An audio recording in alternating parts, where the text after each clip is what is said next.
Hi, this is Balendra Pratap Singh, class 9 के mathematics के एक और नए लेक्चर में आप सभी का स्वागत है। चलिए क्लास को शुरू कर लेते हैं। शुरू करने के पहले मैं आपको बता देता हूं कि पिछले क्लास में हमने क्या पढ़ा था। पिछले क्लास में हमने शेषफल प्रमेय से संबंधित कुछ एक एग्जांपल्स किए थे और इस क्लास में भी हम कुछ एक अच्छे एग्जांपल्स करने वाले हैं। और आज की क्लास में मैं कोशिश करूंगा कि 3, 4, 2, 3 जो भी है मतलब अच्छे एग्जाम्पल्स आपको करवाऊं और फिर आप प्रश्नावली 2.3 लगाने के लायक हो जाओ। 2.3 मतलब प्रश्नावली 2.3 आप अटेम्प्ट करने के योग्य हो जाओगे, मतलब आप सवाल लगा सकते हो। ठीक है, अब तक तो बस मैं आपको कह रहा था कि बस पढ़ते जाओ, भी आपको अटेम्प्ट नहीं करना है। क्यों? क्योंकि सारी चीजें क्लियर नहीं हुई थी और आपको पता है मेरी स्पेशलिटी क्या है कि मैं एक ही टाइप का 2 क्वेश्चन नहीं कराता हूँ, हर एक क्वेश्चन में कुछ ना कुछ नया होता है। तो चलिए एग्जाम्पल और आपको सामने लिखा है, इसको पहले करते हैं, इससे कुछ चीजें सीखने को मिलेंगी। तो यहाँ पे एग्जाम्पल हमारे पास लिखा हुआ है बहुपदों, ये एक पॉलिनोमियल लिखा हुआ है आपको दिख रहा है और एक पॉलिनोमियल ये भी लिखा हुआ है को रैखिक बहुपद x-2 से भाग देने पर क्रमशः r1 तथा r2 शेषफल प्राप्त होते हैं। यदि r1 देखिए यहाँ पे एक अच्छी चीज दी हुई है, r1 - r2 बराबर 9 है, तब a का मान ज्ञात कीजिए। तो यानी कि एक पॉलिनोमियल पहला वाला इसको p1x करके लिखिए। p1x कितना है 3x³ plus ax² plus 3x plus 5 है।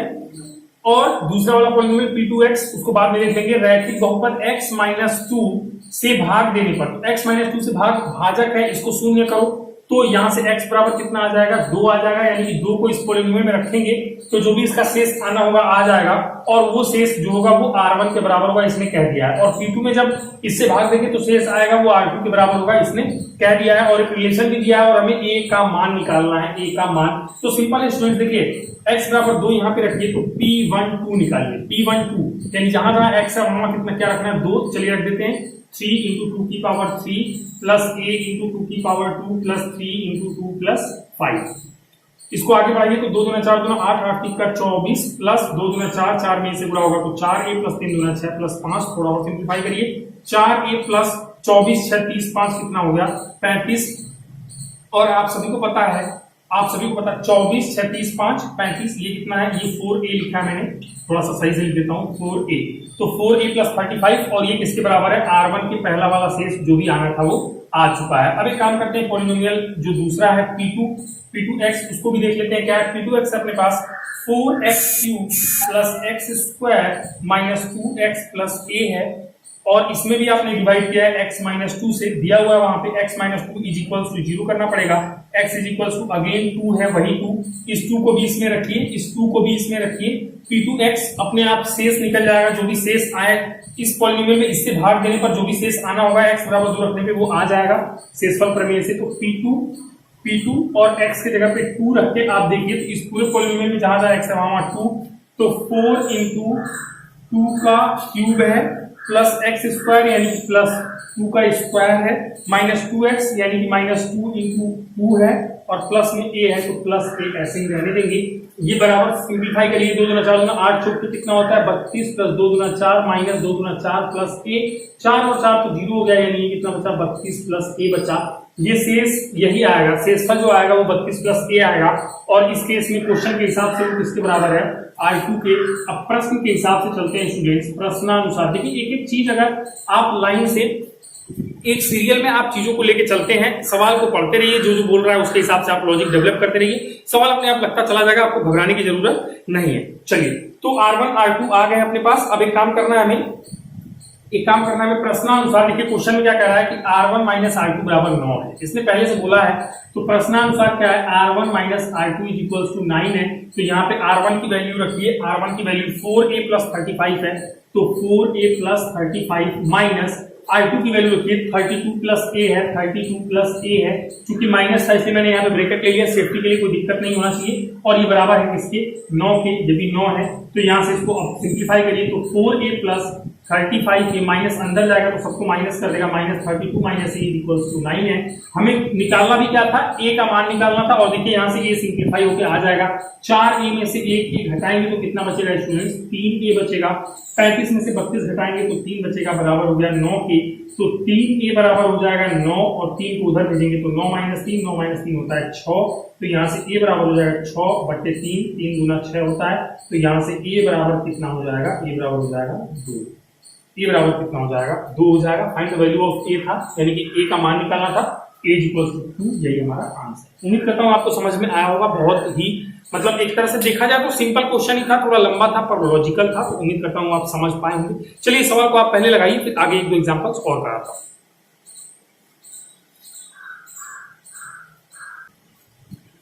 ओके स्टूडेंट्स, तो चलिए एक एग्जांपल और करते हैं। देखिए सामने लिखा हुआ है, अच्छा एग्जांपल है ये। कह रहा है जांच कीजिए कि, थोड़ा अलग है ये, जांच कीजिए कि बहुपद, एक पॉलिनोमियल है QT, मतलब एक पॉलिनोमियल है QT, यानी कि T दिखा रहा है कि पॉलिनोमियल किसमें होगा, T में होगा। आगे लिखा भी हुआ है 4TQ + 4T² - T - 1, बहुपद 2T + 1 का एक गुणज है। अच्छा जी, कह रहा है कि जांच कीजिए, हमें जांच करना है कि इस पॉलिनोमियल का, ये वाला पॉलिनोमियल एक गुणज है अथवा नहीं, गुणज है अथवा नहीं। देखो ये बताने से पहले थोड़ी सी मैं आपको बात याद दिला दूं, मैंने 12 का एग्जांपल दिया था कि 12 2 से कट जाता है, 3 से कट जाता है, 4 से कट जाता है, 6 से कट जाता है, फिर जाकर के 12 से कटेगा। यानी कि मैंने कहा था कि 2, 3, 4, 6 और 12 वो 12 के गुणनखंड कहलाते हैं। 12 के क्या कहलाते हैं, गुणनखंड। और 12 इन सभी संख्याओं का अलग अलग, 2 का, 3 का, 4 का, 6 का गुणज कहलाता है। यानी कि इससे गुणनखंड और गुणज ये मैं पिछले लेक्चर में आपको एक्सप्लेन कर चुका हूं। तो गुणनखंड और गुणज हमें पता लग गया कि भाई गुणनखंड का मतलब क्या होता है कि 12 को अगर 2 से भाग दोगे तो पूरा 2 छक्के 12 कट के शेष कितना आएगा, 0 आएगा, कट जाएगा पूरा। 3 से काटोगे तो कट के शेष कितना आएगा, 0। 4 से काटोगे तो शेष कितना आएगा, 0। 6 से काटोगे तो शेष कितना आएगा, 0। यानी कि अगर कोई नंबर किसी दूसरे नंबर का गुणनखंड है तो उस नंबर से डिवाइड करोगे, जब भाग दोगे आप, तो आपका जो शेष है वो कितना आएगा, 0 आएगा। सेम यही उन पॉलिनोमियल्स में फॉलो होता है। तो बहुपद में कि अगर एक पॉलिनोमियल Px है और कहता है कि QT अगर इसका, मैं कह रहा हूं कि अगर QT इसका एक गुणनखंड है, गुणनखंड है, या फिर मैं कहता हूं कि Px QT का एक गुणज है, गुणज है। अगर ऐसा है स्टूडेंट्स, तो जब भी आप Px में QT से भाग दोगे तो भाग देने के बाद ये कुछ ना कुछ तो आएगा, कुछ ना कुछ तो भागफल आएगा, लेकिन शेष कितना आएगा, 0 आएगा। मतलब वो भाग पूरी तरीके से हो जाएगी, कट के कितना आ जाएगा, 0 आ जाएगा। ये मैं आपको गुणनखंड और गुणज पढ़ा चुका हूं, यहाँ पे भी मैंने एक्सप्लेन कर दिया। भाई जब भी आप इस गुणज में गुणनखंड से भाग दोगे, शेषफल कितना आएगा, 0। 2 छक्के 12 भागफल 6 आया, लेकिन शेष कितना आएगा, 0 आएगा। तो ये बात से आपको समझ में आ गई होगी। चलिए आगे चलते हैं, देखते हैं अब इस सवाल को, अपने क्वेश्चंस को देख लेते हैं। बहुत आसान है, अगर ये बात आपको समझ में आती है। पॉलिनोमियल क्या है हमारे पास, QT है। चलिए मैं लिख देता हूं, QT पॉलिनोमियल है, क्या है, 4TQ + 4T² - T - 1 ये, और 2T + 1 कह रहा है बहुपद 2T + 1 का एक गुणज है। जांच कीजिए कि बहुपद, ये वाला बहुपद, ये वाला बहुपद इस वाले बहुपद का एक गुणज है अथवा नहीं, गुणज है अथवा नहीं। इसका मतलब स्टूडेंट्स ये है कि QT पॉलिनोमियल 2T + 1 का एक गुणज है कि नहीं है। ये कैसे पता चलेगा, सिंपल है। कैसे पता चलेगा, बहुत सिंपल है। आपको क्या करना है, QT में इससे भाग दे देना है। अगर 0 हो गया तो शेषफल 0 हो गया तो गुणज है, शेषफल 0 नहीं हुआ तो गुणज नहीं है। लेकिन भाग भी क्यों देंगे, 2T + 1 को क्या करते हैं स्टूडेंट्स, क्योंकि 2T + 1 एक गुणज है कि नहीं चेक करना है, तो 2T + 1 को इक्वल्स टू 0 कर देते हैं। यहां से t का मान निकालते हैं, 2t बराबर कितना हो जाएगा, 1 इधर जाएगा तो -1, यहां से t बराबर कितना हो जाएगा, -1/2 हो जाएगा। इस t का मान उठा के अपने पॉलिनोमियल में रखते हैं। अगर इसका पॉलिनोमियल रखने के बाद अगर QT बराबर 0 हो गया, QT यानी कि Q -1/2 0 हो गया, तो आप समझ जाओगे कि शेषफल कितना आ गया, 0 आ गया। क्योंकि जैसे ही इसको इसमें रखते हैं क्या निकलता है, शेषफल। शेषफल 0 आ गया तो पक्का है कि भाग देने पे जब शून्य शेषफल आएगा तो वो उसका गुणनखंड होगा और दूसरी संख्या पहली वाली की गुणज भी होगी। 12 में 2 से हमने भाग दिया, 2 छक्के 12 कट के 0 आ गया, से भागफल 6 आया, शेषफल कितना आया, 0 आया। तो पक्का है कि 12 जो का गुणज होगा। वही तो चेक कर रहे हैं हम लोग कि शेषफल कितना आएगा। तो मैंने कहा t इसमें रख दो, अगर 0 हो गया तो शेषफल 0 आ जाएगा और गुणज या फिर गुणनखंड होगा। मतलब ये इसका एक गुणज होगा और इसका ये 2T + 1 की गुणनखंड होगा। ठीक है, तो चलिए ज्यादा कंफ्यूज नहीं होते हैं, फटाफट से इसको करते हैं। तो QT की जगह पे -1/2 है, यानी कि अब ये t की जगह पे हमने -1/2 पुट कर दिया। ये वाला जहां जहां t है सब जगह -1/2, तो 4 और -1/2 की पावर 3 + 4 × -1/2 की पावर 2 t की जगह पे -1/2 -1। देखिए सेफ्टी के लिए मैंने ब्रैकेट लिया हुआ है ताकि दिक्कत ना हो, आपको भी ब्रैकेट के साथ ही काम करना चाहिए। ठीक है, उम्मीद करता हूं आप समझ पा रहे होंगे। चलिए फटाफट से इसको आगे बढ़ाते हैं। तो 4 इंटू ये कितना हो जाएगा, माइनस का घाते 3 है तो माइनस गुणे माइनस गुणे minus, minus plus plus minus minus, यानी कि ये माइनस देगा तो बाहर माइनस आ जाएगा। 1 का घाते 3 तो 1 करने एक ही होता है, बटे 2 के घाते 3, भाई 1 बटे 2 के घाते 3 का मतलब क्या है, 1 के घाते भी 3 है और 2 के घाते भी 3 है। घातांक संख्या पद्धति में पहले मैंने ये सब चीज क्लियर की है। तो 2 गुना 4 गुना 8 हो गया, प्लस आगे चलते हैं तो 4 गुणे माइनस का स्क्वायर है तो प्लस हो जाएगा, 1 बटे 2 का स्क्वायर 4 हो जाएगा, माइनस माइनस गुणा होकर प्लस हो जाएगा 1 बटे 2 और माइनस 1 बटे 2, 1 बटे सॉरी माइनस 1 ऐसे ही रह जाएगा। 4 करने 4 गुना 8 माइनस 1 बटे 2, 4 से 4 कर गया प्लस 1/2 माइनस 1। ध्यान दीजिएगा स्टूडेंट्स, इस माइनस 1/2 से ही प्लस 1/2 कट गया, प्लस 1 से माइनस 1 कट गया, बराबर कितना आ गया, 0 आ गया। चूंकि क्यूब माइनस 1/2 निकाल के कितना आया, 0 आया, 0 आया, यानी कि शेषफल कितना आया, 0 आया। 0 आते ही आप कह सकते हो कि अतः पॉलिनोमियल जो QT है, अतः QT 2t प्लस 1 का एक गुणज है, एक गुणज है। और अगर ये 0 नहीं आता, अगर ये 0 नहीं आता तो हम क्या कहते कि फिर गुणज नहीं है। अगर 0 नहीं आता तो हम क्या कहते हैं स्टूडेंट्स की गुणज नहीं है। ओके, तो सिंपल था, आपको समझ में आया। चलिए फटाफट से इसको भी सॉल्व करिए, फिर एक एग्जांपल और करेंगे।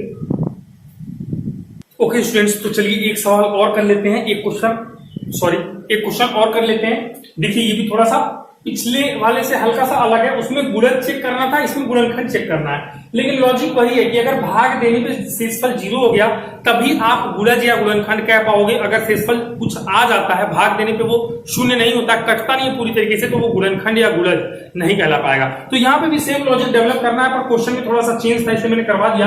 कह रहा है जांच कीजिए कि px, एक पॉलिनोमियल px यहाँ पे दिया हुआ है, gx का एक पॉलिनोमियल यहाँ पे gx भी दिया हुआ है, का गुणनखंड है अथवा नहीं। यानी कि स्टूडेंट्स px बराबर क्या दिया हुआ है, x पे 4 minus 2x cube plus 3x square plus 4x दिया हुआ है। और gx कितना दिया हुआ है, gx बराबर x माइनस 1, gx को 0 कर दो, यहां से x का मान निकालो, आ गया 1, इस x का मान px में रख दो। अगर ये 0 हो गया यानी कि शेषफल 0 आ गया तो पक्का है कि गुणनखंड है, और अगर शेषफल 0 नहीं आया तो गुणनखंड नहीं है। px gx का यानी कि gx का ये जो px है वो गुणनखंड है कि नहीं है, यही पूछ रहा है कि px gx का गुणनखंड है कि नहीं है। तो अगर 0 हो गया तो है, नहीं हुआ तो नहीं है। तो एक काम करते हैं, यहां से x का मान हमने निकाल लिया, px में रखते हैं तो p1 निकालते हैं, यानी x बराबर 1, जहां जहां x है वहां 1, तो यहां 1 लिख दिया मैंने। अब पूरे में 1 रखिए तो 1 की पावर 4 माइनस 2 इंटू 1 की पावर 3 प्लस 3 इंटू 1 p का होल स्क्वायर 4 इंटू 1। चलिए इसको और सिंप्लीफाई करिए, 1 की पावर 4 1 ही हो जाता है, ये भी 1 होगा, माइनस 2, 2 से 1 का गुणा होगा तो 2 माइनस 2 प्लस 3 करने 3 प्लस 3 और प्लस 4 करने 4, इसको करिए तो 4 3 7 7 1 8, 8 में से 2 घटाना है तो 8 में से 2 गया, 6 बचा। 6 आप सभी को पता है कि 0 के बराबर नहीं है, 6 0 होता है क्या, नहीं होता है, 6 0 के बराबर नहीं है, इसलिए मैंने बराबर लिख के काट दिया है। आप भी काटेंगे, बराबर लिख के काट देंगे, 0 नहीं है तो आप कह सकते हैं कि जब 0 नहीं है तो आप कह सकते हैं कि अतः, पूछा था कि गुणनखंड है अथवा नहीं, तो आप कह देंगे अतः गुणनखंड नहीं है। आप सिंपली कह देंगे कि अतः गुणनखंड नहीं है। ओके, गुणनखंड नहीं है।